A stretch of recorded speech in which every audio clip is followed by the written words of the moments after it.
श्री ज्ञानदेव हरिपाठ अभंग सप्तक, ते एकंदर 27 अभंग आहेत, पण आपण त्यातले 7च निवडलेत कारण आपल्याला 5च दिवस आहे. ज्ञानदेवांचं चरित्रही बघायचं आहे, जरा बारीक केलं पाहिजे आवाज, आणि ते चरित्र बघताना हे अभंगही आपण पाहणार आहोत. आता हे 7 अभंग आहेत, ते आपण वाचूया, गद्य वाचूया आणि मग लक्षात येईल. मी वाचतो, तुम्ही फक्त मनातल्या मनात मला फॉलो करा, म्हणजे जास्त चांगलं समजेल. श्री ज्ञानदेव हरिपाठ अभंग सप्तक श्री गणेशाय नमः. हरी मुखे म्हणा, हरी मुखे म्हणा, पुण्याची गणना कोण करी. हे ध्रुपद आहे, म्हणजे प्रत्येक अभंगाच्या नंतर हे म्हणायचं. देवाची ये द्वारी उभा क्षणभरी, तेणे मुक्ती चारी साधी येल्या. असोनी संसारी जिव्हे वेगू करी, वेदशास्त्र उभारी बाह्या सदा. ज्ञानदेव म्हणे व्यासाची ये खुणे, द्वारकेचे राणे पांडवा घरी. हरिमुखे म्हणा, हरिमुखे म्हणा, पुण्याची गणना कोण करी. दुसरा, संतांचे संगती मनोमार्गे गती. हे लक्षात ठेवा, संतांचे संगती मनोमार्गे गती, आकळावा म्हणजे समजावा श्रीपती येणे पंथे. रामकृष्ण वाचा भाव हा जीवाचा, आत्मा जो शिवाचा राम जप. एक तत्व नाम साधिती साधन, द्वैताचे बंधन न बाधीचे. नामामृत गोडी वैष्णवा लाधली, योगिया साधली जीवन कळा. सत्वर उच्चार प्रल्हादी बिंबला, उद्धवा लाधला कृष्णदाता. ज्ञानदेव म्हणे नाम हे सुलभ, सर्वत्र दुर्लभ विरळा जाणे. हरिमुखे म्हणा, हरिमुखे म्हणा, पुण्याची गणना कोण करी. त्रिवेणी संगमी नाना तीर्थे भ्रमी, चित्त नाही नामी तरी ते व्यर्थ. नामासी विन्मुख तो नर पापिया, हरिविण धावया न पवे कोणी. पुराण प्रसिद्ध बोलिले वाल्मिक, नामे तिन्ही लोक उद्धरती. ज्ञानदेव म्हणे नाम जपे हरीचे, परंपरा त्याचे कुळ शुद्ध. हरिमुखे म्हणा, हरिमुखे म्हणा, पुण्याची गणना कोण करी. हरिनाम जपे तो नर दुर्लभ, वाचेसी सुलभ रामकृष्ण. रामकृष्ण नामी उन्मनी साधली, तयासी लाधली सकळ सिद्धी. सिद्धी बुद्धी धर्म हरिपाठी आले, प्रपंची निमाले साधू संगे. ज्ञानदेवी नाम रामकृष्ण ठसा, तेणे दशदिशा आत्मा राम. हरिमुखे म्हणा, हरिमुखे म्हणा, पुण्याची गणना कोण करी. हरिवंश पुराण हरिनाम संकीर्तन, हरिविण सौजन्य नेणे काही. तया नरा लाधले वैकुंठ जोडले, सकळही घडले तीर्थाटन. मनोमार्गे गेला तो येथे मुकला, हरिपाठी स्थिरावला तोची धन्य. ज्ञानदेवा गोडी हरिनामाची जोडी, रामकृष्णी आवडी सर्व काळ. हरिमुखे म्हणा, हरिमुखे म्हणा, पुण्याची गणना कोण करी. एक तत्व नाम दृढधरी मना, हरीसी करुणा येईल तुझी. ते नाम सोपे रे रामकृष्ण गोविंद, वाचेसी सद्गद जपे आधी. नामा परते तत्व नाही रे अन्यथा, वाया आणिक पंथा जाशी झणी. ज्ञानदेवा मौन जपमाळ अंतरी, धरोनी श्रीहरी जपे सदा. हरिमुखे म्हणा, हरिमुखे म्हणा, पुण्याची गणना कोण करी. आणखीन एक 7वा अभंग आहे, तो उद्या आपण स्टेपल करून आपल्याला मिळेल. आपण काय एवढे एका दिवसात बघणार नाही आहोत. हे हरिपाठ जो आहे ना, तो वारकऱ्यांचा तोंडपाठ असतो.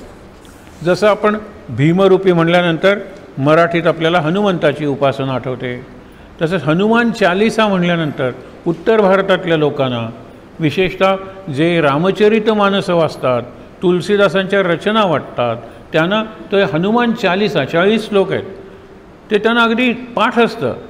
पाठ असणारी गोष्ट नित्य करणे याला संध्या म्हणतात.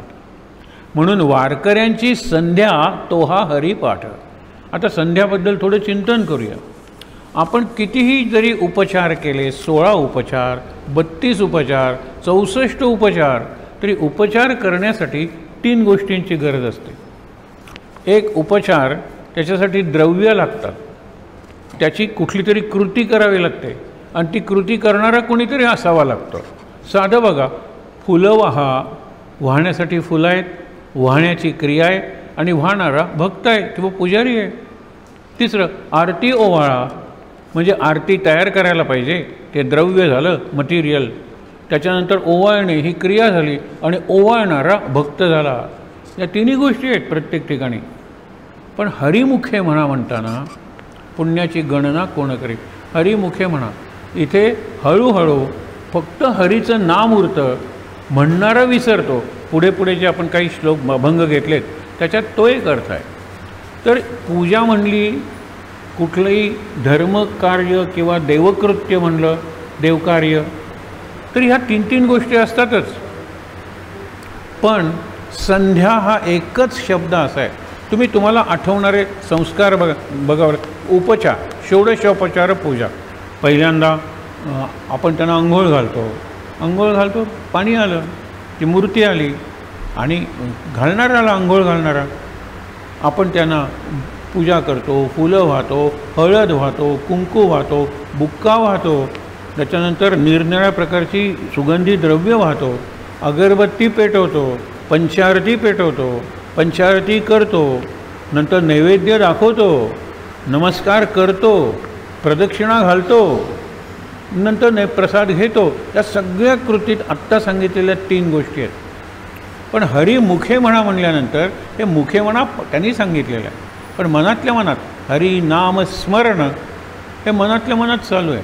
तिथे कुठलंही साहित्य लागत नाही, तिथे कुठलीही खरं म्हणजे कृतीही लागतं कामा नये. स्मरण ही किती सायलंट कृती आहे.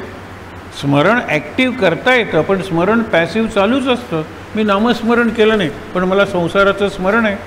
घरी जाताना या वस्तू आणल्या पाहिजेत याचं मला स्मरण आहे. मी शाळेत शिकवतो किंवा ऑफिसमध्ये काम करतो, काय करायचं त्याचं स्मरण आहे. स्मरण आपलं चालूच असतं. स्मरणाशिवाय माणूस थांबला स्मरण की मरण. स्मरण नाही ते मरण ही व्याख्या आहे. म्हणून तुम्हाला जगायचं आहे ना, मग स्मरण करा, नामस्मरण करा. चिंता, संसारातल्या निरनिराळ्या आत्ता बघितलं ना, उपाधी, व्याप, या ज्या गोष्टी आहेत ना, त्याचं कशाला स्मरण करता? त्याच्यासाठी मोबाईल वगैरे सारखे आहेत. पूर्वी आम्ही कागदावर लिहून न्यायचो आणि ते लिहून देताना सुद्धा नाम चालू असायचं. तुला बाजारातून काय काय आणायचं ते लिहून दे. मग ते लिहून द्यायचे, ते खिशात ठेवली. दुकानात गेल्यानंतर या यादीप्रमाणे द्या, नाम चालू आहे. खंड पडण्याचं कारणच नाही आहे. नंतर तो देतो, पैसे देतो, व्यवहार चला. त्यावेळेला दर बघायचो, हे जरा आपण करायचो. पण एक गोष्ट मी विसरले, ती येताना घेऊन या हे सांगायला त्यावेळेला मोबाईल नव्हता. म्हणजे आल्यानंतर मी तुम्हाला विसरलो, हे आणायचं होतं. मग ती कोथिंबीर असेल, मिरच्या असतील, आलं असेल, काही असू दे, हा परत जातो. परत जाताना आनंद आहे, कारण पावलोपावली विठ्ठलाची वाट, पाऊले चालती पंढरीची वाट, पाऊले चालती विठ्ठलाची वाट. तुम्हाला खरंच सांगतो, नामाची जर चटक लागली तर आपण कितीही वेळा बाजारात जायला तयार असतो, कोणतंही काम पुन्हा पुन्हा करायला तयार असतो. एरवी आपल्याला न आवडणारं काम आपण आवडीनं करतो. मी तुम्हाला 2-3 कामं सांगतो की जे आम्ही आवडीनं करायचो. मोहरीची सासवा माहीत आहे ना, ती बाजारातून पुढे आणली आणि ती काढताना फुटली. मोहरी सगळीकडे पसरली ना, ती गोळा करायला कुणीही तयार नसतो. अशा वेळेला तुम्ही तुमचं काय काम करायचं असेल ते करा. मी मोहरी गोळा करतो. सासवाचा एक जणा श्रीराम जय राम जय जय राम, श्रीराम जय राम जय जय राम, श्रीराम जय राम जय जय राम, श्रीराम जय राम जय जय राम. किती होईल? साबुदाण्याची पुडी सांडला, मिरे आणलं, सांडलं, सगळीकडे पसरले. आवडतं काम, पूर्वी आवडायचं नाही. तेल सांडलं, ते आता आपण भरूया, पण त्यानं वापरता येईल. श्रीराम जय राम जय जय राम, श्रीराम जय राम जय जय राम चालू. कशाचाच कंटाळा येत नाही. हे या रामनामाचं महत्त्व आहे. संध्या शब्दावर आपण चिंतन करत होतो. या संपूर्ण पूजेत संध्या हा एकच शब्द मी सांगतो. आपण मुंज झाल्यानंतर संध्या कर, तो पूजा कर, संध्या कर, नैवेद्य दाखव, असलाच प्रकार आहे. तो एक उपचार आहे. तो एक प्रकारचा रोज करायचा असा एक प्रकार आहे. पण संध्या म्हणजे संधिकाल. बाकी बघा बरं, हळद व्हायचं आहे, कुंकू व्हायचं आहे, कुठलं तरी द्रव्य आहे. संधिकाल सकाळचा आणि संध्याकाळचा, तो काळ आहे, द्रव्य कुठे? आणि म्हणून संध्या करा. त्रिवार संध्याकाळ सांगितलेला आहे. सकाळी सूर्य उगवतो, संध्या करा म्हणजे नाम घ्या. सूर्य डोक्यावर येतो, संध्या करा म्हणजे नाम घ्या. सूर्य अस्ताला जातो, संध्या करा म्हणजे नाम घ्या. रात्री 12 वाजता सूर्याचं माध्यान्ह रात्री असते, संध्या करा, पण त्यावेळेला आपण झोपलेलो असतो. म्हणून त्रिवार संध्या सांगितलेली आहे. हा प्रयोग तुम्ही 21 दिवस करून बघा. सकाळी उठल्याबरोबर श्रीराम जय राम जय जय राम किंवा विठ्ठल पांडुरंग काही म्हणा, कुठलंही नाव घ्या. हे जे आहे ना, तर ते सकाळी मी म्हणलं, एकदा म्हणेन, दोनदा म्हणेन. नंतर दुपारी लंच ब्रेकला मी ते मनातल्या मनात म्हणू शकतो. लक्षात ठेवा, लंच ब्रेकला. संध्याकाळी मी प्रवासात आहे, गाडीत म्हणू शकतो, बसमध्ये म्हणू शकतो, क्यूमध्ये उभा आहे, क्यूमध्ये म्हणू शकतो. 3दा मी राम नाम घेईन, शक्यतो ठरवलेल्या वेळेला 6, 12 आणि संध्याकाळचे 6. आता 12 वाजता मी क्लासमध्ये असतो, 12:30 वाजता घे, पण ते दुपारी घेतलं गेलं पाहिजे. हा जो 2 प्रहर आहे, प्रातःकाल हा एक प्रहर आहे, संधिकाल संध्याकाळ प्रहर आहे. म्हणून ज्या वेळेला संधिकाल आहे त्याला संध्या म्हणलेलं आहे. आणि संधिकालात काय घडतं, हे ज्या वेळेला आपण अग्निहोत्राचं पुनरुज्जीवन केलं, त्यावेळेला अग्निहोत्र भारतापेक्षा जर्मनी, कॅनडा, ऑस्ट्रेलिया या 3 देशात भरपूर लोकप्रिय झालं. ते लोक कसे आहेत, विज्ञानाने विचार करणारे आहेत.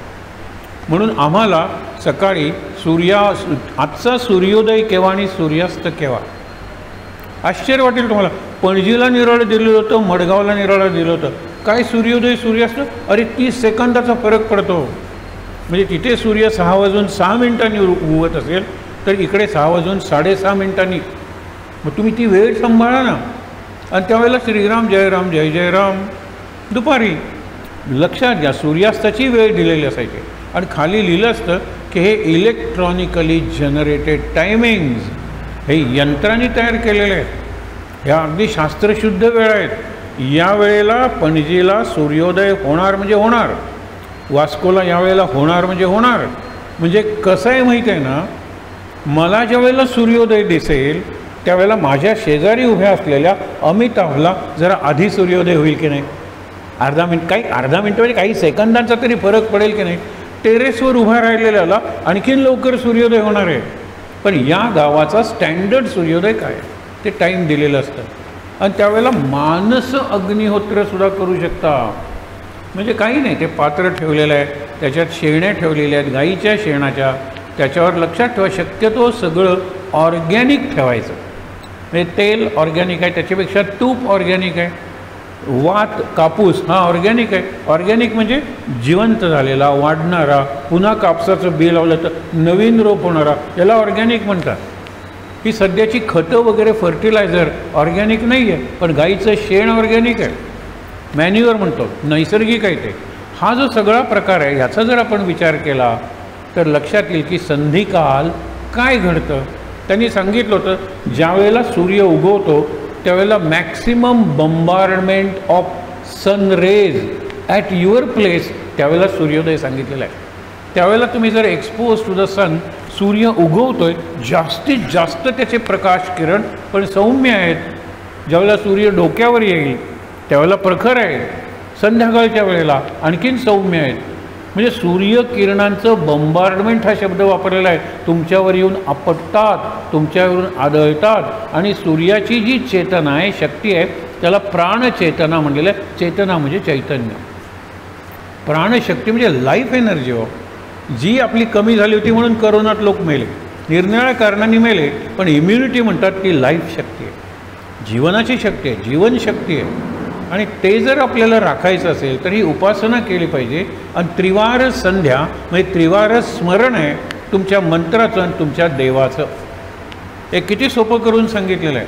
म्हणून संध्या हा संधिकाल आहे. आणि आपल्या उपासनेत जे निरनिराळे शब्द आहेत त्यात हा काळाशी संबंधात आहे. एरवी आवाहन, पूजन, विसर्जन क्रिया आहे. हे रामा, हे विठ्ठला, मी विठ्ठलाला आवाहन केलेलं आहे, ये माझ्या या मूर्तीत प्रकट हो. मूर्ती आहे आणि मी करणार आहे. 3 बिंदू आहेत, त्याला त्रिपुटी म्हणलेलं आहे. त्रिपुटी म्हणजे प्रपंच, सांडिली त्रिपुटी आपल्याला आहे ना, देवाची समाधी, त्याच्यात सांडिली त्रिपुटी, हे जे 3 आहेत मी सांडलं. आणि उरलं काय, जे मी करतोय ते उरलं. मीही विरलो, पूर्णपणे विरघळून गेलो नाम घेताना. ज्याचं घेत होतो तो विठ्ठलही विरघळला, उरलं फक्त नाम. विठ्ठल विठ्ठल विठ्ठल विठ्ठल, तेवढं फक्त उरलं. इथपर्यंत अनुभव घेतला पाहिजे. आणि हे फक्त आता अभ्यास करताना लक्षात ठेवा ना, आम्हाला आजही अनुभव येतो. लिहित असताना प्रचंड गरमी असते, लाईट गेलेला असतो, पंखा बंद झालेला असतो आणि कोणीतरी येतो आणि विचारतो, तुम्ही पंखा नाही लावलात, केवढं गरम होतं आहे. मग त्यावेळेला हां गरम होतं आहे नाही का, हो गरम होतं आहे. जाणीवच नाही आहे. तुम्ही लेखन करता, तुम्ही नामस्मरण करता, तुम्ही उपासना करता, पहिली जाणीव सुटली पाहिजे ती देहाची जाणीव सुटल्याशिवाय आत नाही आहे. आता दुसरा अभंग आहे मनोमार्गे गती. संत मनोमार्ग शिकवतात, पण नंतरच्या अभंगात आपण घेतले की मनोमार्गाने गेलात तर भरकटाल. हे दोन्ही मनोमार्ग निराळे आहेत. संत मनाचं कॉन्सन्ट्रेशन शिकवतात आणि एरवी आपलं मन हे डिस्ट्रॅक्शन करण्यासाठी प्रसिद्ध असतं. म्हणजे मनोमार्गानं तुम्ही गेला तर तुम्ही कुठेच पोचणार नाही. मन म्हणते इकडे जा, तिकडे जा, आत्ता इकडे जा, नंतर तिकडे जा, बघा. परंतु मनोमार्ग जर संतांनी दाखवला तर त्याने लवकर प्रगती होते. लक्षात घ्या, मला काय सांगायचं आहे की ज्यावेळी आपण विचार करतो उपासना म्हणजे काय आणि भक्ती म्हणजे काय, भक्ती आणि उपासना संस्कृतमध्ये एकाच अर्थाचे शब्द आहेत. पण मी तुम्हाला समजण्यासाठी सांगतो, ज्याच्यात मगाशी सांगितलेल्या 3 गोष्टी आहेत ना, ती भक्ती समजा तुम्ही. ज्याच्यात मला कोणीतरी एजंट लागतो, सत्यनारायणाची पूजा सांगायला लागतो, आता हे असं बसलं पाहिजे, तसं बसलं पाहिजे सांगायला लागतो, मला साधन लागतं, जपमाळ, बघा आत मी घेतो, ती मनोमार्गे गती. कळणार नाही तुम्हाला. माझं नाम चालू आहे, किती सुंदर अभंग आहेत, 27 अभंग आहेत, त्यातले आपण 7 निवडलेले आहेत. आज आम्ही इथे आलो त्यावेळेला विठ्ठल रखुमाई सोडून कोणीही नव्हतं. मी विठ्ठल रखुमाईला म्हणलं, एवढे ज्ञानदेव म्हणता पण त्यांना कळायला नको होतं का, इफ्फी चालू असताना कशाला समाधी घेतली. इफ्फी चालू काय गर्दी होती हो, येताना मी बघितलं केवढ्या गाड्या. कुठला तरी सिनेमा आहे आणि हा सिनेमा अनसेन्सर्ड असतो, म्हणून आंबट शौकीन बायकोला चुकवून बघायला जातात, नंतर सहज नजर वळतात, शेजारच्या रांगेत तीही बसलेली असते. हे लक्षात घ्या. त्यामुळे दोघेही जातात, सगळी गर्दी अनसेन्सर्ड, सेन्सरशिप लागलेली नाही आहे, सगळं बघायला मिळतं तिकडे परदेशी सिनेमात. हे काय आहेच की, आणि तो काय विटेवर उभाच आहे, कुठे जाणार आहे तो. पण हे नट निघून गेले, नटी पळून गेल्या आहे ना. हे इथेच सावध राहायला पाहिजे. जिकडे जन जातात तू थांब, विरुद्ध दिशेनं जा, प्रवाहाप्रमाणे जा, प्रवाह पतित व्हा, हा संसार आहे. प्रवाहाच्या विरुद्ध जा, हा परमार्थ आहे. प्रवाहाच्या विरुद्ध गेलं पाहिजे. आणि प्रवाहाच्या विरुद्ध जायला शिकलात की त्यातही गंमत आहे. एक साधं वाक्य सांगतो तुम्हाला, जिवंत मासा कधी प्रवाहाच्या दिशेने पोहत नाही, प्रवाहाच्या विरुद्ध पोहतो, म्हणून त्याला पोहण्याचा आनंद आहे. तो मासा मेला की मग प्रवाहाच्या दिशेनं ती काडी लाकूड जसं वाहतं तसा तो वाहत जातो. तुम्ही प्रवाहाच्या दिशेनं जाणार आहात का. म्हणून सांगितलं आहे की ज्यावेळेला समाजाचा बहुसंख्य लोकांचा दिवस असतो त्यावेळेला या योग्याची रात्र असते, आणि ज्यावेळेला बाकीच्या लोकांचा दिवस रात्र असते त्यावेळेला या योग्याचा दिवस असतो. याचा शब्दार्थ काय, बाकीचे झोपलेले असतात तेव्हा हा जागा असतो, एवढा अर्थ नाही त्याचा. बाकीचे ज्या दिशेनं जातात, ज्या गोष्टींसाठी जागे असतात, बघा तिथे हा साधा असतो, मिळणार तर मिळणार, आणि त्यात काही शेवटी खायचंच ना. ती 4 इंच जीव आहे, त्याच्यातसुद्धा निरनिराळ्या चवींचे झोन्स आहेत. म्हणजे त्या एवढ्या 1 इंचासाठी अळमीसाठी मरायचं. सगळेजण मरतात. अळमी खाली आहे म्हणा, ऑफिसच्या ऑफिस रिकामं होतं. 4 महाभाग असतात, ते हालत नाहीत खुर्चीवर. मी महाभाग म्हणतो त्यांना, कारण का असेल तर मिळेल. हे जातात, उड्या मारतात, भरपूर 1000 रुपयांनी ते घेतात. नंतर दुसरा लॉट येतो, ज्या वेळेला ऑफिस सुटतं त्यावेळेला त्याला तोच माल 200 रुपयांनी कमी मिळतो. हे उदाहरण म्हणून तुम्हाला सांगतोय, अळमी महत्त्वाची नाही आहेत. लोक जिकडे धावतात तिकडे मी धावणार नाही. लोकांना जे आवडतं ना ते मला आवडणार नाही. ही सुरुवात आहे. म्हणजे इकडे सगळेजण जात आहेत, stop, about, turn and start. ज्याला आपण 11वी दिशा म्हणतो ती समजायला हे 2 अभंग फार महत्त्वाचे आहेत. 10 दिशा आपल्याला माहीत आहेत. पूर्व, पश्चिम, उत्तर, दक्षिण, आग्नेय, नैऋत्य, वायव्य, ईशान्य या 8 भूगोलातल्या दिशा झाल्या, ज्या कागदावर दाखवता येतात. एक वरची दिशा आहे ऊर्ध्व आणि एक खालची दिशा आहे अध. गीतेत सांगितलेलं आहे, तुम्ही मी सांगतो त्याप्रमाणे उपासना करा, ऊर्ध्व मार्गाने जाल. सात्विक वृत्ती पाहिजे, सत्वगुण पाहिजे आणि उपासनेत सातत्य, नियमितता पाहिजे. ऊर्ध्व मार्गाने जाल म्हणजे तुमचा उद्धार होईल, उत्कर्ष होईल. उलट मार्गाने गेलात तर तुम्ही अधो मार्गाने जाल. अधो आपण म्हणतो ना, अधोगती, अधपात, पतन. खाली मार्गाने जाल, चांगल्या अधो. या 10 दिशा सांगितलेल्या आहेत. या दिशांना जाणारा कोण आहे? कोलंबसही आला, वास्को द गामाही आला. त्याने या 10 दिशा लागत होत्या, पाण्याची खोली आणि आकाशाची उंची, आणि मग या 8 दिशा. असं करत ते आलेले आहेत. पण इथे मला आत प्रवेश करायचा, मनात. म्हणून 11वी दिशा कोलंबसाला नव्हती, वास्को द गामाला नव्हती. हे जे निरनिराळे अंतरिक्षात लोक गेले त्यांनाही नव्हती. हिमालय जे चढले त्यांनाही नव्हती. कारण ती दिशा आतली दिशा आहे. हो, एडमंड हिलरीवरती चढला पहिला माणूस, त्याने खूप चांगली उत्तर दिलेली आहे. त्याचं चरित्र मुद्दामून वाचा तुम्ही. पण 10 दिशांचा स्वामी आहे मी. मी तळापासून निघालो अध आणि वर शिखरावर पोचलो ऊर्ध्व, आणि तिथे गेल्यानंतर बाकीच्या 8 दिशा मला दिसत होत्या. मी 10 दिशांचा स्वामी आहे. आपण 11वी दिशा, 11व्या दिशेचा प्रवास सुरू करतोय. आणि त्या प्रवासाला माध्यम काय? तर हरिपाठ. कुणी लिहिलेला? हरिपाठ 5 संतांनी लिहिलेला आहे. त्याला पंचरत्न हरिपाठ म्हणतात. पहिला हरिपाठ अर्थातच ज्ञानेश्वरांनी लिहिला, नामदेवाने लिहिला, एकनाथांनी लिहिला, तुकारामांनी लिहिला आणि निवृत्तीनाथांनी लिहिला. हे 5 हरिपाठांचं पुस्तक मिळतं, पंचरत्न हरिपाठ. ज्ञानदेवांचा ओरिजिनल म्हणजे मूळ रचना आहे. हरिमुखे म्हणा, हरिमुखे म्हणा, हे सोपं साधन आहे. खरंच सांगतो, याच्या इतकं सोपं आणि याच्या इतकं सूक्ष्म, याच्या इतकं प्रभावी दुसरं साधनच नाही आहे. सोपं म्हणून काय आहे का? नाही. मातृभाषा मला सोपी आहे. त्या मातृभाषेत मी स्वतःला व्यक्त करायला लागलो ना, तर ती अभिव्यक्ती म्हणजे एक्सप्रेशन, त्याला एंड नाही आहे.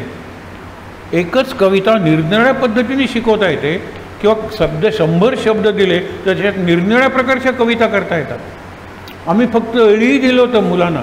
अळी, तुम्हाला अळी म्हटल्यानंतर अळी का नाही? थीम होता दिवाळी.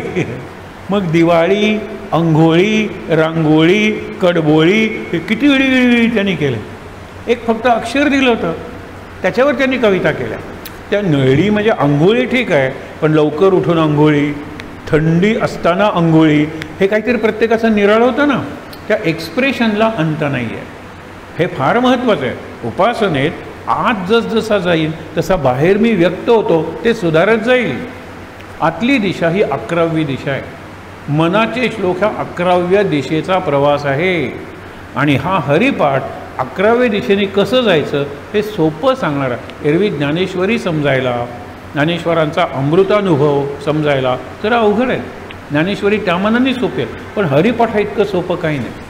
म्हणून वारकऱ्यांची संध्या म्हणजे हरिपाठ. ते एकदा तरी म्हणतातच, त्याशिवाय झोपत नाहीत. काही जण एकदा म्हणतात जेवतात, एकदा म्हणतात दुपारी विश्रांती झाल्यानंतर, आणि एकदा रात्री झोपण्यापूर्वी, 3दा म्हणतात. हरिपाठाचे अभंग सोपे आहेत, गोड आहेत. त्याला निरनिराळ्या चाली लावलेल्या आहेत. गोंदवल्याला सकाळी 200-300 बायका उत्सवात जमतात भाजी चिरण्यासाठी. तेवढ्या वेळा आहेत. तुम्ही जर 100 वर्ष झाल्याचा अंक आहे चैतन्य स्मरण म्हणून, त्याच्यात त्यांनी स्वयंपाकघराचे काही फोटो काढलेले आहेत. किती सुंदर आकार होतो. आत्ता आपल्याकडे सुद्धा बघा चैतन्यांगणमध्ये त्या प्लेट्स ठेवलेल्या असतात, किती शिस्तीत चांगलं दिसतं ना. ते एक नवीन डिझाईनच होतं. आदोया म्हणजे वेड्या ठेवलेल्या असे 400-500 आपल्याला वाटतं एखादी बटालियन उभी आहे, सैनिक उभे आहेत. मुद्दामून बघा, निरनिराळ्या गोष्टी अशा ठेवल्यानंतर किंवा अशा रचल्यानंतर एक निराळाच इम्पॅक्ट असतो. 45 मिनटं त्यांना भाजी चिरायला लागतात. या 45 मिनटात एरवी त्यांनी काय केलं असतं, फक्त ज्याला इंग्लिशमध्ये गॉसिप आणि मराठीत चाढ्या आणि चुगल्या. ही शेजारी नाही ना, तिला यायचं होतं पण तिची सासू, बरोबर आहे. अहो त्या सासूला यायचं होतं पण सून, त्या सगळ्यांच्या गोष्टी असतात. आणि चाड्यांचं एक वैशिष्ट्य, जी व्यक्ती नाही तिच्याबद्दल बोललं जातं आणि तिच्याबद्दल कधी उदार वृत्तीनं बोललं जात नाही, तिच्यातले कोणतेही गुण सांगितले जात नाहीत, याच्यासाठी त्यांनी एक पुस्तक तयार केलं. 45 मिनटात ते संपतं. त्याच्यात हरिपाठ घेतलेला आहे आणि त्या सगळ्या खेड्यातल्या बायका आहेत आणि त्याच्यातला भाव महत्त्वाचा आहे. हात एकीचंही चिरत नाही. मी विचारलं, हरिमुखे म्हणा, हरिमुखे म्हणा. तुम्ही हरी कुठेतरी महाराजांचा फोटो आहे तिथे बघत असता, हात चिरत नाही का? महाराज बघून घेतील की. मी महाराजांकडे बघते की काय सुंदर नातं आहे. मी महाराजांकडे बघते, माझा हात चिराईल किंवा नाही चिरेल महाराज बघून घेतील. भाजी नीट चिरून होईल की नाही महाराज बघून घेतील. महाराज म्हणाले मी बघून घेईन, पण तू माझ्याकडे बघायला नको का? तुझं लक्ष दुसरीकडे आणि मी काय तुझं बघणार आहे? म्हणून फेस टू फेस सद्गुरू, त्यावेळेला Sadguru also is face to face with me. मी पांडुरंगाकडे बघतो, पांडुरंगही त्याच वेळेला माझ्याकडे बघत असतो. ही उपासना आहे. तर त्या 45 मिनटात हा हरिपाठ एक आहे आणि त्या अगदी साधं म्हणतात. मी तुम्हाला त्या कसं म्हणतात ते, हरिमुखे म्हणा, हरिमुखे म्हणा. आता ही काही शुद्धलेखनाची चूक नाही, हा भाव आहे. ही बोलीभाषा आहे, ही जनसामान्यांची भाषा आहे, ही बहुजन समाजाची भाषा आहे. आम्ही नुसतं म्हणू हरिमुखे म्हणा ना ना करत आम्ही हेणामध्येच जाऊ. त्या हरिमुखे म्हणा म्हणून निघाल्या पुढे. पुण्याची गणना कोण करी. काय ऐकायला इतकं गोड वाटतं, खूपच गोड वाटतं. तुम्ही फक्त डोळे मिटे करून तिथे उभे राहा. आणि म्हणून सुरुवातीला त्यांचं जे आहे त्या चालीत, हरिमुखे म्हणा, हरिमुखे म्हणा, पुण्याची गणना कोण करी. देवाची ये द्वारी उभा क्षणभरी, तेणे मुक्तिचारी साधी येल्या. असोनी संसारी जिव्हे वेगू करी, वेदशास्त्र उभारी बाह्या सदा. ज्ञानदेव म्हणे व्यासाची एक खुणे, द्वारकेचे राणे पांडवा घरी. हरिमुखे म्हणा, हरिमुखे म्हणा, पुण्याची गणना कोण करी. एवढ्यावरच आपण आज विचार करणार आहोत. हा एक हरिपाठ आहे. पाठ म्हणजे लक्षात ठेवा, पाठ करायचा नाही आहे. आता हरिपाठ, रामपाठ, नामपाठ म्हणजे ते स्मरण करायचं आहे. पुन्हा पुन्हा पुन्हा पुन्हा करतात, त्याला पाठ म्हणतात. एका गोष्टीत कुठलीही गोष्ट पाठ होत नाही किंवा समजून सांगता येत नाही. लेसन इंग्लिशमधला त्याला आपण पाठ म्हणतो. पाठ करतात त्याला पठणं म्हणतात. हे लक्षात घ्या. आणि म्हणून काय, हरिमुखे म्हणा याला हरिपाठ म्हणलेलं आहे. हरिपाठ म्हणजे दुसरं काही नाही, अखंड नामस्मरण. हरिमुखे म्हणा, हे तुम्ही जाताय, वारीला जाताय, इतर अनेक तुम्हाला व्यवहार करावे लागत आहेत, म्हणून मुखे म्हणा. खरं म्हणजे हरिमनी म्हणा, पण मनी म्हणा कशाला? हरिमनी स्मरा, हरिमनी स्मरा. हे महत्त्वाचं आहे. हरीचं मनात स्मरण करा. मग बघा किती एकरूप व्हायला होतं. हे चारी मुक्ती साधी आल्या, बाहेर बोलताना जेवढा वेळ लागेल त्याच्यापेक्षा आत नुसतं म्हणलं की पुण्याची गणना कोण करी आणि चारी मुक्ती साधी आल्या, हे जे आपण आत्ता म्हणलो. म्हणून हरिमुखे म्हणा. मुख म्हणजे तोंड, आपल्याला कळतं. पण एक लक्षात ठेवा, तोंड असं एकमेव इंद्रिय आहे किंवा त्याच्यातली जीभ की ती दोन कामं करते, बाहेरून आत आणि आतून बाहेर, म्हणजे आपलं जीवन आहे. बघा बरं, याच्याशिवाय दुसरी कुठली कृती आहे? मी जरी नुसतं स्मरण करतो आहे, म्हणजे माझा भाऊ आत्ता सैन्यात आहे, आता त्याला काश्मीरमध्ये ठेवलेलं आहे, केव्हा काय, बघा हा जो प्रकार आहे ना, हा मनात जरी मी केला तरी मुखे म्हणा. आता मुख म्हणजे नुसतं तोंड नाही आहे, नुसती जीभ नाही आहे, तर बाहेरून आत मी करतोय काय, माझ्या भावाचं चित्र साठवतोय. काश्मीरची सरहद्द आहे, बॉर्डर, तिथे माझा भाऊ उभा आहे, कोणती गोळी केव्हा येईल माहीत नाही आहे. हे माझं जे चिंतन चाललेलं आहे ते स्मरण आहे. ते स्मरण आहे. बाहेरचं चित्र आत जातं आणि आतून स्मरण बाहेर व्यक्त होतं शब्दात. आई म्हणते कसला एवढा विचार करतोय? नाही, भावाचा करत होतो. काय विचार आहे? आईला सांगायचं नाही हे. आई आधीच घाबरेल, कारण केव्हा कोणती गोळी येईल, केव्हा ते प्रेत गणेल आणि तिरंगी झेंड्यात बांधून आणतील, सगळं गाव त्याला मानवंदना देईल. पण माझा भाऊ गेला ना, हे त्याच्या मनात आहे. हे काम मुख करतं, मुखातून व्यक्त होतात. मनात शिरणं आणि मनातून बाहेर आणणं हे सगळ्यात जास्त शब्दाच्या व्यवहारासाठी जीभ आणि तोंड. ते तोंड जर तुम्ही हरिनामात गुंतवलं तर बाकीचं होणार नाही. आपण तुकारामाचा एक प्रसंग बघितला होता की तुकारामाला एक जण म्हणतो काय ते राम राम किंवा विठ्ठल विठ्ठल म्हणून होणार आहे. आणि तो असा प्रश्न विचारणारा एवढा दुष्ट असतो, वाईट स्वभावाचा असतो की तोंड उघडलं की शिवीच बाहेर पडते. अखंड तो शिव्या शाप देत असतो जगाला. तो म्हणला असं कर, विठ्ठल नाम घेताना काय होतं, तू 5 मिनटं घे. तो 5 मिनटं विठ्ठल विठ्ठल विठ्ठल विठ्ठल म्हणतो. आता म्हणाले या 5 मिनटात किती शिव्या तुझ्या तोंडातून बाहेर पडल्या? नाही ना. हाच नामाचा पहिला फायदा आहे. कारण एकाच वेळेला जिव्हेलासुद्धा मनालासुद्धा 2 कामं करता येत नाही. मनाचा वेगच एवढा आहे की आपल्याला वाटतं एका वेळेला अनेक कामं, मल्टीटास्किंग. पण म्हणजे एका वेळेला आई 4 कामं करते, पण ते काम करताना ती तिथेच आहे. मग दूध ठेवलेलं आहे, इतक्यात ते ओतू जाणार नाही आहे. मग इकडे बघूया दही आहे का, घुसळायचं आहे का, मग ते करेल. इकडे बघेल. पण जे काम करत असेल तेच काम त्यावेळेला करत असेल. एका वेळेला 2 कामं करता येत नाहीत, एका वेळेला 2 कल्पना करता येत नाहीत, एका वेळेला 2 विचार करता येत नाहीत. ही मनाची गती प्रचंड असल्यामुळे आता बघा ना, बाकीचे तुमचे मोबाईल्स आहेत आणि ॲपल मोबाईल आहे, फरक काय? गतीत फरक आहे हो. हे आपले मोबाईल जे 1-2 वर्षात वगैरे स्लो होतात, ऑन केल्यानंतर सुरू व्हायला प्रत्यक्षात ते नाही आहे, ही गती आहे. आणि ती गती एवढी प्रचंड आहे की आपल्याला वाटतं तो फार बुद्धिमान आहे. तो बिलकुल बुद्धिमान नाही आहे. तो आर्टिफिशियल इंटेलिजन्स आहे. त्याची कृत्रिम बुद्धिमत्ता आहे. माझी नैसर्गिक बुद्धिमत्ता आहे, ती तेवढ्या गतीची नसेल.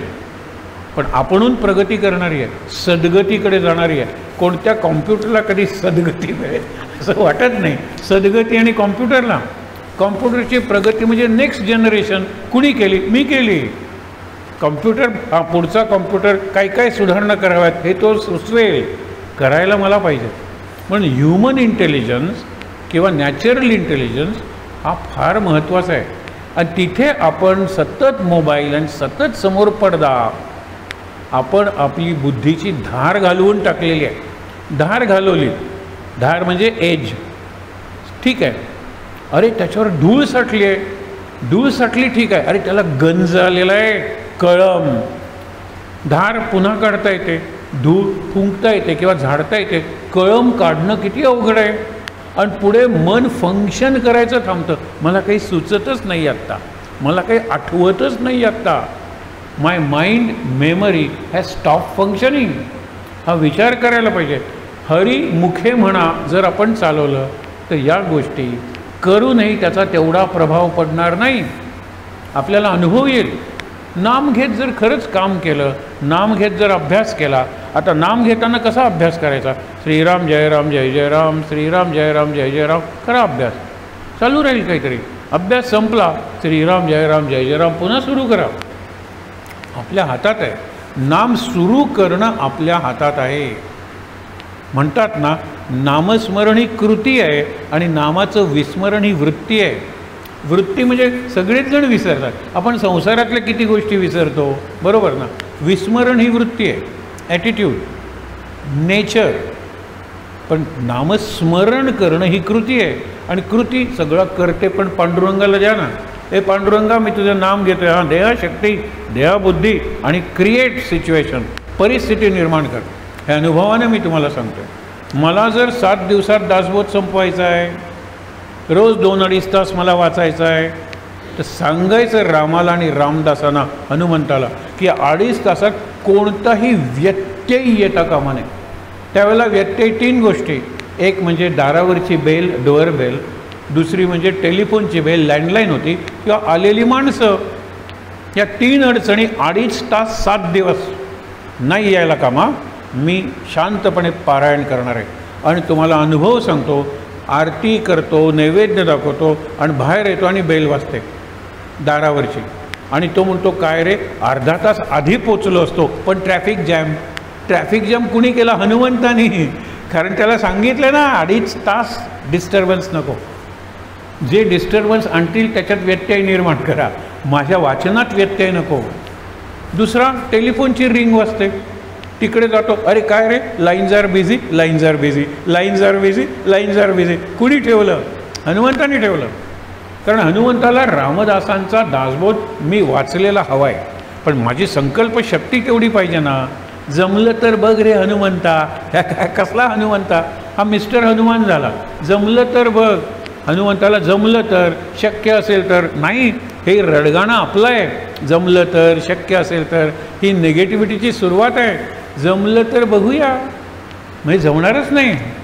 जमेल. कालचं उदाहरण सांगतो. आम्ही इथेच हे जेवायला गेलेलो होतो. अगदी बारीक, एकदा बायपास आणि 2दा प्लास्टी झालेला असा शेजारी होता.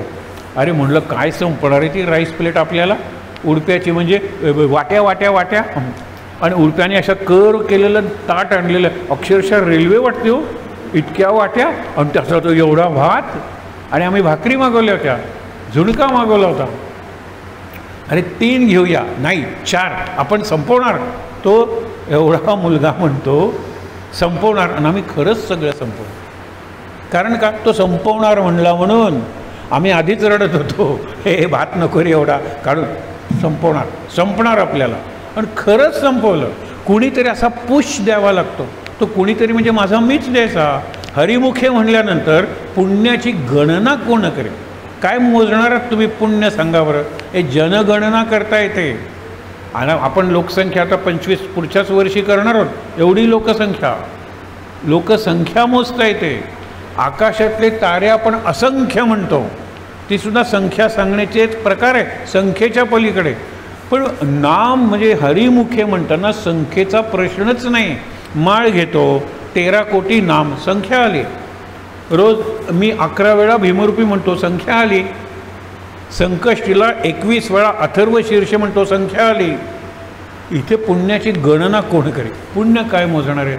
मला वाटतं बाकी बाबांचं एक सुंदर गीत आहे की मला पापाची आणि पुण्याची मोजणी करत नाही, त्यामुळे पापाची जाचणी लागत नाही. पाप बोचत नाही, पुण्य मोजत नाही. पुण्याची गणना कोण करेल? 10 पुण्य 11 पुण्य असं म्हणणार आहोत का? 1 किलो पुण्य, अर्धा लिटर पुण्य असं म्हणणार? अरे सगळ्या क्वांटिटीच्या पलीकडे पुण्य आहे. क्वांटिटीच्या पलीकडे, इट इज क्वालिटेटिव्ह.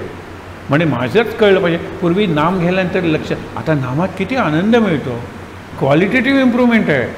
त्याच्यासाठी तुम्ही सुरुवातीला संख्या ठरवा, इतकं नाम घ्या, पण पुण्याची गणना कोण करेल?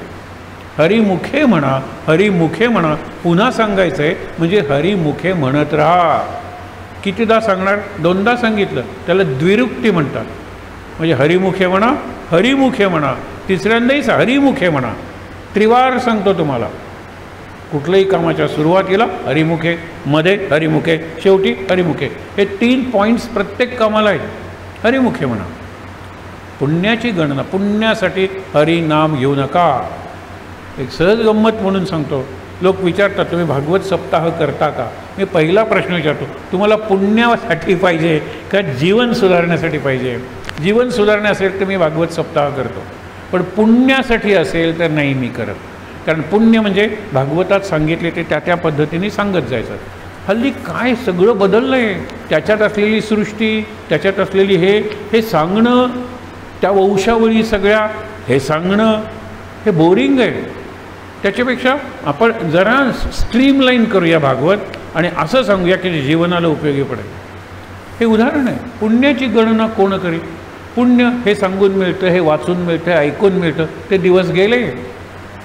एक जण वाचायचा, बाकीचे ऐकायचे. कारण ते साक्षर कुठे होते? त्यांना तो ग्रंथ वाचताच येत नव्हता. आजही भागवताची संहिता वाचता येत नाही बऱ्याच लोकांना, संस्कृतमध्ये. आणि भागवताचं संस्कृत अवघड आहे.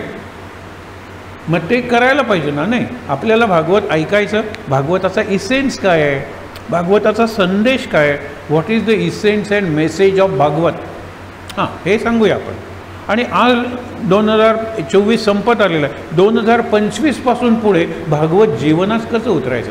प्रल्हाद जीवनात कसा उतरवायचा, ध्रुव बाळ जीवनात कसं उतरवायचं, हा दुष्ट असुर जीवनातून कसा काढून टाकायचा, निरनिराळ्या असुरांच्या कथा आहेत, निरनिराळ्या देवतांच्या कथा आहेत.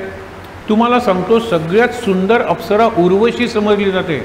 उर्वशी ती कशी निर्माण झाली, हे दोघंजण नर आणि नारायण हिमालयाच्या 2 शिखरावर हे तपश्चर्या करत बसलेले आहेत. त्यांच्या वडिलांचं नाव धर्म आणि आईचं नाव मूर्ती. मूर्तिमंत धर्माचीही मुलं आहेत आणि इतकी सुंदर उपासना करत होते, इंद्राला भीती वाटली. त्यांनी सगळ्या अप्सरांना पाठवलं. रंभा आली, मेनका आली, लक्षात ठेवा सगळ्या अप्सरा आल्या आणि त्या नाचायला लागल्या, गायला लागल्या. त्यांचं लक्ष आपल्याकडे वेधायला लागल्या, कारण लक्ष अप्सरांच्या नृत्याकडे गेलं, अप्सरांच्या गाण्याकडे गेलं की ध्यान भंगलं, उपासना तुटली. हे इंद्राला पाहिजे होतं. त्यांनी बराच वेळ सहन केलं. दे were not at all disturb. आणि नंतर त्यांना जवळ बोलवलं आणि सांगितलं, इंद्रांनी तुम्हाला पाठवले ना, तुम्हाला वाटतं तुम्ही सुंदर आहात म्हणून आमचं लक्ष, तुम्हाला वाटतं तुमचं नृत्य सगळ्यात चांगलं आहे म्हणून आमचं लक्ष, तुम्हाला वाटतं तुमचा आवाज, गीत, संगीत चांगलं आहे आणि म्हणून त्यातल्या एकाने म्हणजे मांडीवर अशी थाप मारली आणि उर्वशी तयार झाली. सगळ्या अप्सरांनी बघितलं तिच्या इतकं सौंदर्य आपल्यात नाही आहे. मग तिचं नृत्य कौशल्य वगैरे ह्या सगळ्या पुढच्या गोष्टी आहेत. अरे आमच्या मांडीत अप्सर आहेत, आमच्या पायात अप्सर आहेत, तुम्ही काय अप्सर आमच्याकडे पाठवता. ही तयारी आहे, हे लक्षात ठेवा. ही तयारी झाली पाहिजे. आपल्याला अप्सरा काय, अप म्हणलं की आपण सरलो काम करतोय, ही कुठली अप्सर आहे. लक्षात ठेवा तिथे शूटिंग चालू आहे म्हणलं तर बरेच जण स्कूटर वळवतात, तिथे स्कूटर पार्क करतात, मान उंचावून बघतात, ती कसल्या तरी साबणाची जाहिरात असते. शूटिंग चालू आहे म्हटल्यानंतर. आणि विठ्ठलाच्या मंदिरावरून जाताना काय विठ्ठला उतरत नाहीत, आत येत नाहीत, विठ्ठलाचं दर्शन घेत नाही, बाजूनं पॅपॅ आणि कुठला तरी तो तिथे मठ्ठ असा नट आला की स्कूटर वळवली. हे आपण शिकलं पाहिजे, आपण हे शिकलं पाहिजे. त्याच्यासाठी हरिमुखे म्हणा, तो हरीच तुम्हाला गाईड करेल. हरी तुम्हाला संसारातून अशा पद्धतीने बाहेर काढेल, संसारातले भोग, संसारातली संकट, आपत्ती सगळ्यातून तो बाहेर काढेल. पण तुमच्या तोंडात हरी कायम असलं पाहिजे. हा पहिल्या ओळीचा अर्थ आहे. हरी मुखे म्हणा. मुख शब्दावरून मुख्य शब्द आलाय माहीत आहे का आपल्याला. मुख्य जसं योग्य हे शब्द आहेत संस्कृतमधले. म्हणजे मुख्य म्हणजे जे मुखाच्या ठिकाणी आहे. आणि लक्षात ठेवा face is an index to the mind of man. म्हणजे त्याचा चेहरा बघा, त्याचे डोळे बघा, त्याच्या तोंडातून बाहेर येणारे शब्द ऐका आणि तो काय कल्चरचा आहे ते तुम्हाला कळेल. त्याची अवकात काय आहे, त्याची पात्रता काय आहे तुम्हाला कळेल. हे सगळं तोंडातूनच व्यक्त होतं. हातातून काय व्यक्त होणार आहे. हाताच्या भाषेला मर्यादा आहे, मानेच्या भाषेला मर्यादा आहे. काय मानेने सांगणार आहात तुम्ही. शब्दाच्या भाषेला मर्यादा नाही आहे, तोंडातून बाहेर पडते. हे फार म्हणून मुख प्रमुख आणि मुख्य आपण म्हणतो तो प्रमुख आहे. मुख हे प्रमुख इंद्रिय आहे. आणि म्हणून अग्नीचं मुख म्हणजे यज्ञ. त्या मुखातून निरनिराळ्या देवतांना आहुती द्यायच्या.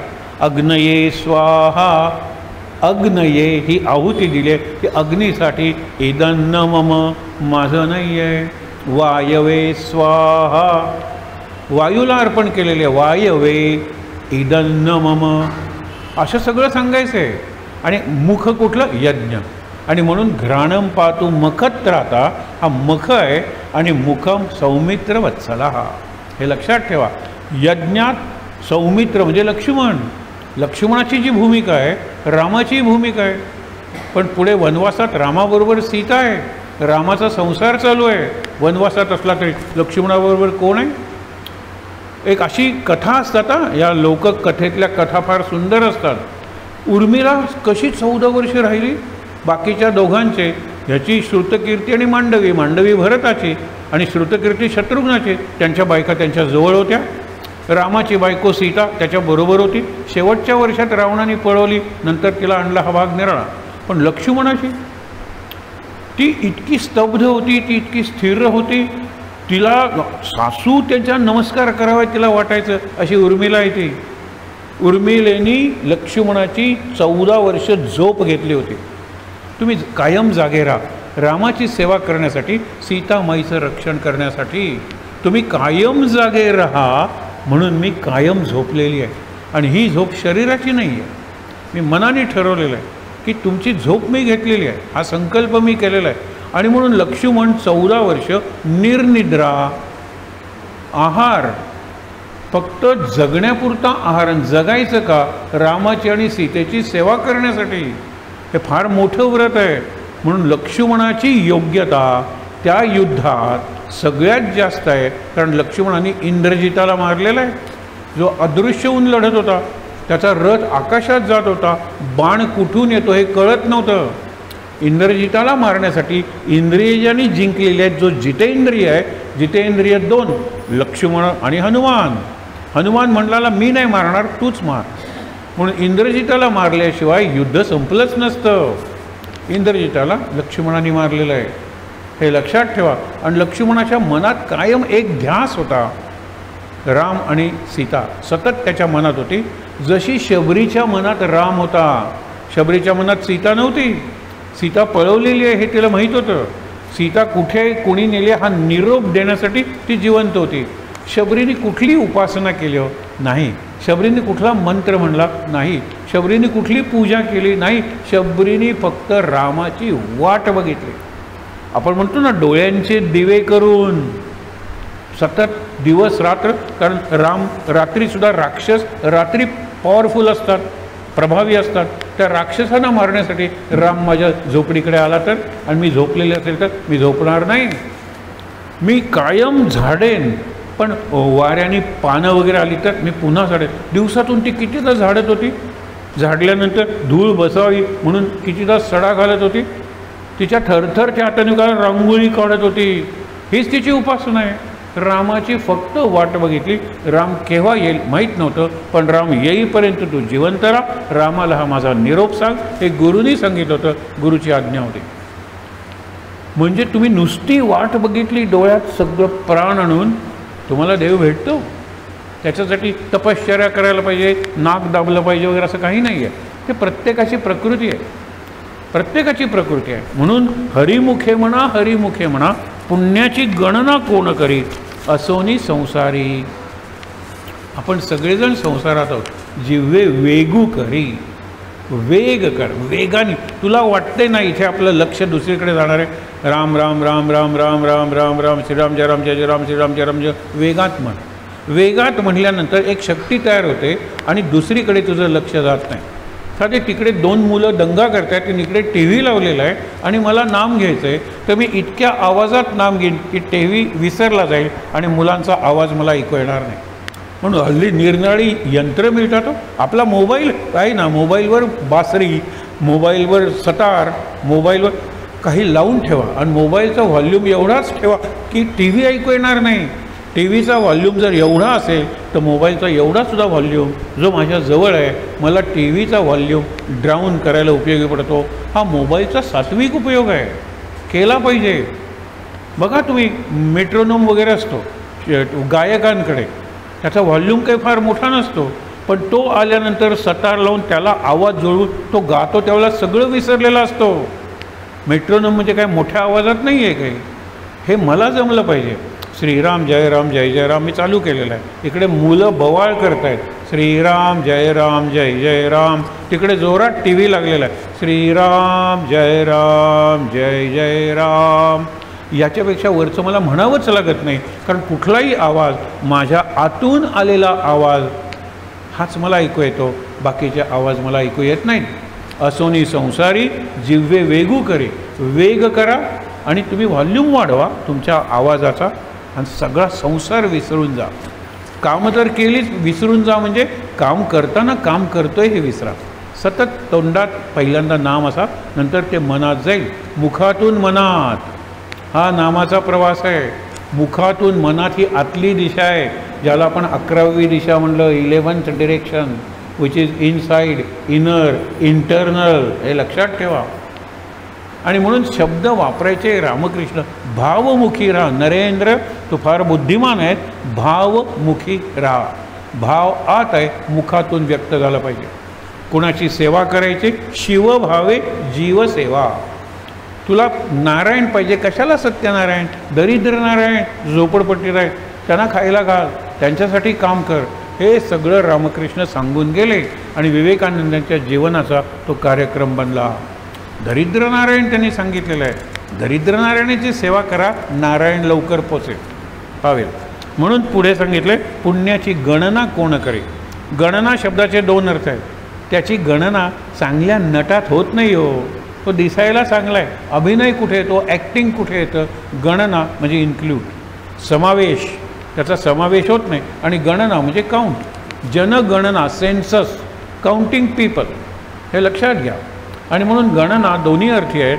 एक म्हणजे त्याची गणना करू नका मोठ्या माणसात, तो नाही आहे मोठा माणूस. गणना म्हणजे स्टेटस हा फार महत्त्वाचा शब्द आहे, जो क्वालिटी दाखवतो. आणि गणना म्हणजे आज 10 माळा झाल्या, उद्या 12 माळा झाल्या, ही गणना आहे. पण पुण्य असं मोजता येत नाही. पुण्याची गणना कोण करे. तुम्ही नाम घेऊन जे पुण्य मिळवाल, आणि पुण्य म्हणजे कुठे हो, ते चित्रगुप्त लिहितो, मला मनच शांती लागते.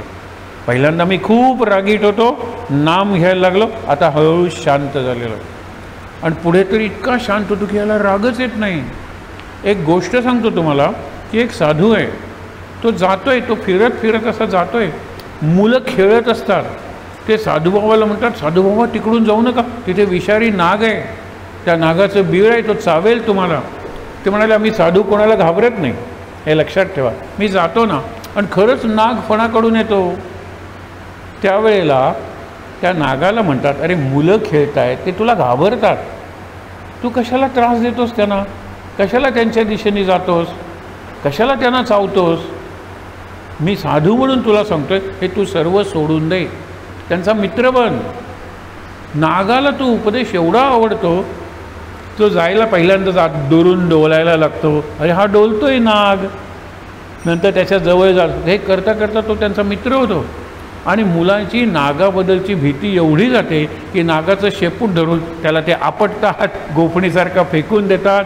काही दिवसांनी साधू पुन्हा येतो, बघितले तर नाग एखादा जवळजवळ मरायला टेकलेला असतो, एखादा रोप असतो ना, तशी दोरीसारखा पडून राहिलेला असतो. साधू म्हणतो, ठीक आहे रे परिस्थिती तुझी, तुम्हीच सांगितलं ना, चावायचं नाही, घाबरवायचं नाही. मी त्यांचा मित्र झालो, ही परिस्थिती. त्याने मला धरून आपटायला सुरुवात केली, धरून हे करायला सुरुवात केली. मी तुला चावू नको म्हणलं होतं, फुटकार टाकू, फुस करू नकोस, कुठे सांगितलं होतं. ते केलं असतंच तर जवळ आली नसती, जास्त जवळ आली नसती, आणि तुझी ही अवस्था झाली नसती. तो म्हणतो, बरं झालंस, इथून पुढे मी फुटकार टाकेन पण दंश करणार नाही. आय विल नॉट बाईट, पण मी फुटकार टाकेन, म्हणजे मी ब्रीद आउट लाऊडली, ते मी करेन. फुस फुस, लोक घाबरायला लागले. तेवढं तरी करूया ना आपण. उपासनेत जे विघ्न येतं ना, ते विघ्न दूर जाण्यासाठी थोडंसं रागवा, थोडासा काही ना काहीतरी असा द्वेष नाही, थोडासा त्वेष नाही, पण एक प्रकारचा आवेग तुमच्यात आला पाहिजे. मी करतोय ते दिसतंय ना, काय वाईट आहे, अरे याचा झाला तर कुटुंबालाच फायदा होणार आहे. जरा शांत बसा, नाही तर जरा शांत बसा. हां, हे मी रागवेन, पण मला माहीत आहे की रागवणं हा ॲक्टिंग आहे, मी आतून रागवलेलो नाही आहे. ही प्रगती आहे. नाम घ्यायला लागल्यानंतर मी थोडा शांत झालो. मी फार ग्रीडी होतो, पैशाचा खूप लोभ होता. एक तुम्हाला सांगतो, आपल्यापैकी प्रत्येकाचा अनुभव असेल, आपली खरेदी स्वतःसाठी किती कमी झाली हो. पूर्वी अगदी दर महिन्याला शॉपिंग करायचं, दर महिन्याला नवीन कपडे घ्यायचे. आता शेवटचा कपडा केव्हा घेतला, दिवाळीला घेतला असेल तर, नाही तर बरेचसे कपडे घेतलेले वापरलेले नसतात, तेच दिवाळीला वापरूया. आपली ती टेंडन्सीच कमी झालेली आहे. इतके सेल्स वगैरे आले, पूर्वी धावत होतो, निदान ऑफिसच्या वेळात तरी जातच होतो, आता ते नाही जात. आता आकर्षणच कमी झालं, कारण तेच काय करायचं आहे, तेच काय विकत घ्यायचं आहे. हा येतो, हा बदल आहे. हा जो बदल आहे तो चांगला बदल आहे, आत नेणारा बदल आहे, मला वैराग्य आणणारा बदल आहे. मला हे नको ते नको, आता हे हवं ते हवं, माझं हवं तुझं हवं त्याचं हवं, ही सुरुवात आहे. आता मला नको त्याचं तर नकोच, उलट माझं तुम्हाला हवं असेल, ही चांगली प्रगती आहे. नाम घेतल्याने हरिमुखे म्हणा म्हणल्यानंतर आत बदल घडतो. राग येत असेल तर शांत व्हाल, ग्रीड असेल तर दानशूर बनाल, जनरस. लालच नाही आहे, मी दान करायला शिकलो. आणि आपल्या सगळ्यांच्यात हे बदल झालेले आहेत. कुणाच्यात जास्त झालेत, कुणाच्यात कमी झालेत, पण आपण सगळे योग्य दिशेने निघालेलो आहोत. हे लक्षात ठेवायचं 5 दिवस, तर आपल्याला हरिपाठाचा खरा अर्थ कळणार आहे. फक्त 4 ओळी बघूया आणि थांबूया. देवाची द्वारी उभा क्षणभरी, हे आपण उद्या परत बघणार आहोत. देवाचं द्वार सांगितले, देवळाचं द्वार नाही. देवळाच्या द्वारावर जन्मभर भिकारी उभे असतात की भिकारी देवळाच्या दारात उभे असतात. त्याच्यापेक्षा मी म्हणत नाही, पण आपण महाजन जवळचे भक्त मंडपाच्या दारात उभे असतो, जरा पुढे गर्भकुडीच्या दारात उभे असतो, आणि भटजीसुद्धा मूर्तीच्या दारात उभा आहे. देवाच्या द्वारात कोण उभं आहे? देवाच्या द्वारात कोण? मूर्ती म्हणजे देव नाही, मूर्तीच्या आत देव आहे. आत उभं राहायला पाहिजे. हे आत जाणं ही 11वी दिशा आहे, हे लक्षात ठेवा. आत उतरायला शिकलं पाहिजे, मग देव काय दिव्य प्रकाशच दिसेल आपल्याला, हे लक्षात ठेवा. उद्या परत बघणार आहोत, कारण फार महत्त्वाचं आहे. काय तेणे मुक्ती 4ही साधियल्या.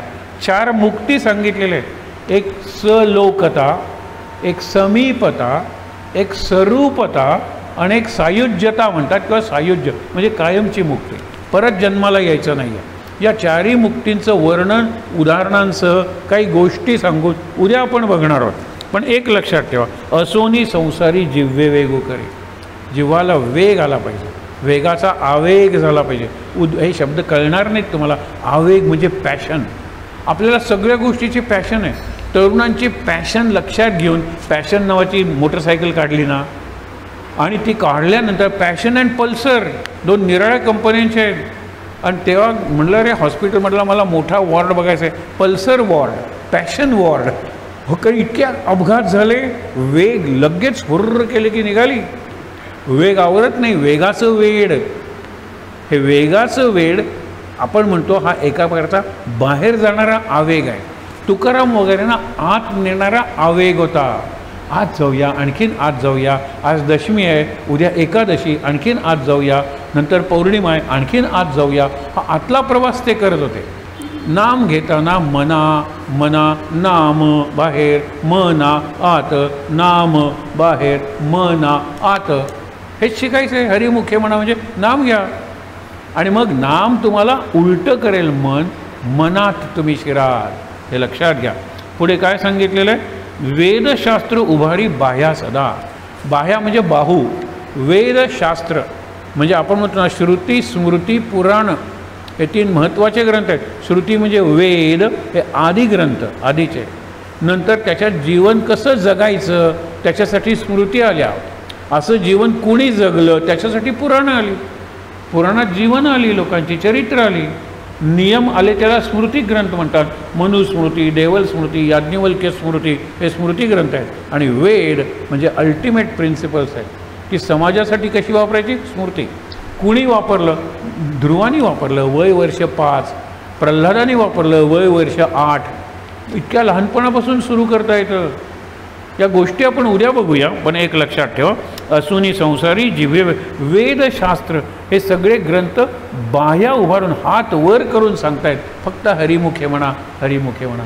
हात वर करून सांगणं म्हणजे मी तुम्हाला टाहो फोडून सांगतोय, ओरडून सांगतोय, रडून सांगतोय, अरे माझा अनुभव असा आहे, तुम्ही तसं करा. व्यास शेवटी म्हणतात ना, बाहू वर करून मी लोकांना सांगतोय, पण माझं कुणी ऐकत नाही आहे. हे सांगितल्यानंतर यादवी झाली ना, कृष्णाचा वंशच जवळजवळ संपला. काही यादव उरले, चांगले होते ते, बायका उरल्या, मुलं उरली, पण उन्मत्त सगळे यादव मारले गेले. एकमेकाला त्यांनी मारलं. हे युद्धानंतर, गीता सांगितल्यानंतर, गीता ज्या कृष्णाने सांगितली त्याची मुलं, त्याचे नातून, त्यांचे पुतणे एकमेकात इतके भांडत होते, इतके जुगार खेळत होते, इतके दारू पित होते, कारण पराक्रम करायची गरजच नाही. सगळ्या राजांचा पराभव झाला आहे महाभारत युद्धात. पांडवाने जिंकलं म्हणजे कृष्णाने जिंकलं आहे. आता नवीन काय जिंकायचं आहे? पैसा तर भरपूर आहे. आपण ज्याला म्हणतो बडे बाप की बिगडी होई अवलाद, याचं पहिलं उदाहरण हे कृष्णाचे सगळे यादव आहेत. एकमेकात झगडून मेले. कारण का? हे कुणामुळे मला वैभव मिळालेलं हेच त्यांना कळलं नाही. हे कृष्णामुळे मिळालेलं आहे, हे अर्जुनामुळे, पांडवांमुळे मिळालेलं आहे, हे विसरले. बरं झालं पांडवांची 5ही मुलं मारली गेली आणि अश्वत्थामाही मारला गेला युद्धानंतर त्या रात्री 5ही मुलं मारली, नाही तर त्यांनीही दिवे लावले असते ना. मला करायला काही नाही, संपत्ती भरपूर आहे. एक नियम तुम्हाला सांगतो, आजोबा मिळवतात, वडील व्यवस्था लावतात आणि नातू ती संपत्ती उधळतो. गरीब होतात बरेच जण, दरिद्री होतात, म्हणून ती सिस्टम तयार करायची असते. आजोबा सिस्टम करतात किंवा वडील सिस्टम करतात, मग नातवांना कितीही उधळायचं म्हटलं तरी आपला व्यवसाय उधळला जात नाही. पण सध्या सगळे जे कुटुंब आहेत त्यांची मुलं एकमेकाविरुद्ध कोर्टात गेलेली आहेत.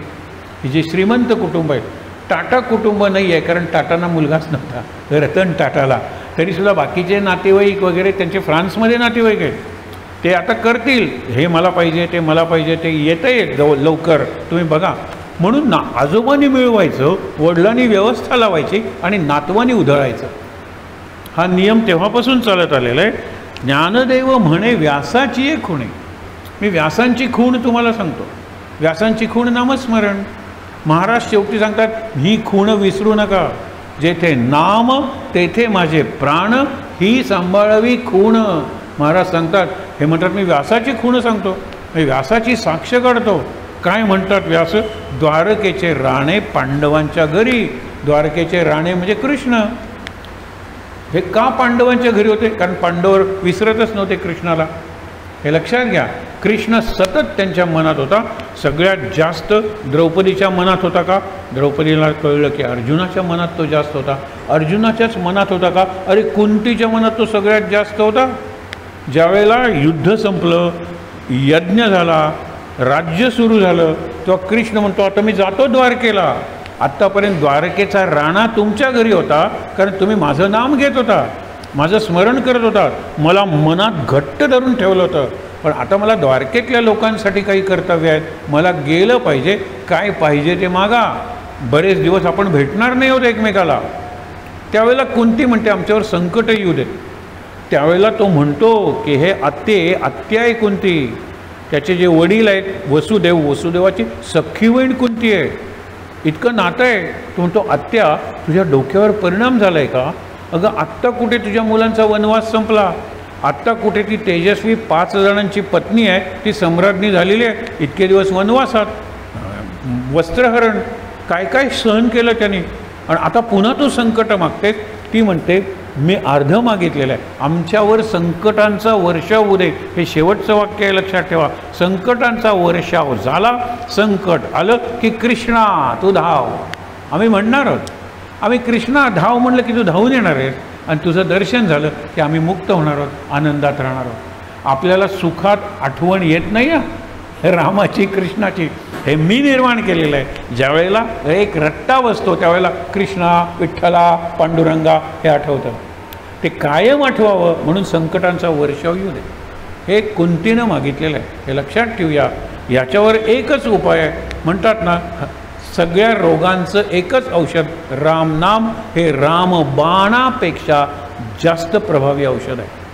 आहेत त्या ठिकाणी ताट बसूया, डोळे मिटूया. उद्या जरा लवकर सुरू करूया. आज आलेली मंडळी उद्या आणलत आणखीन एखाद्या माणसाला तर चालेल. ज्ञानदेवांचं आपण चिंतन करतोय, आणि आजपासून 5व्या दिवशी ज्ञानेश्वरांनी संजीवन समाधी घेतलेली आहे, जिवंत समाधी.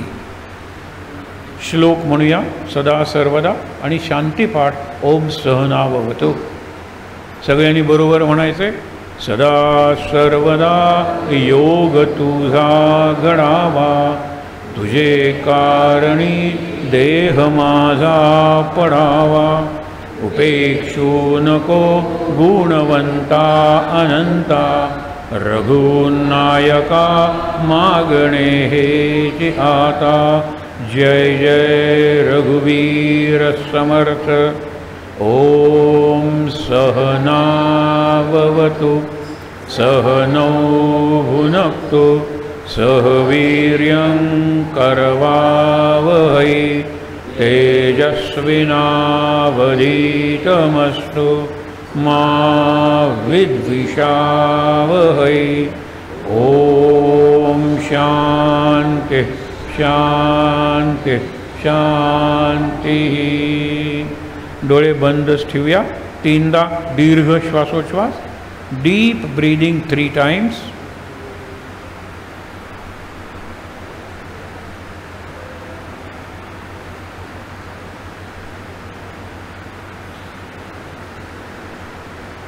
हातावर हात चोळूया. रब युअर हँड्स. आणि ते हात चेहऱ्यावर डोळ्यांवर चोळूया. Massage your face.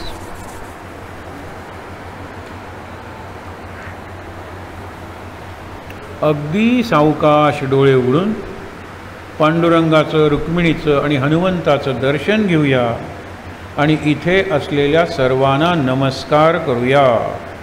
शांत आनंद. महाराज महाराज महाराज.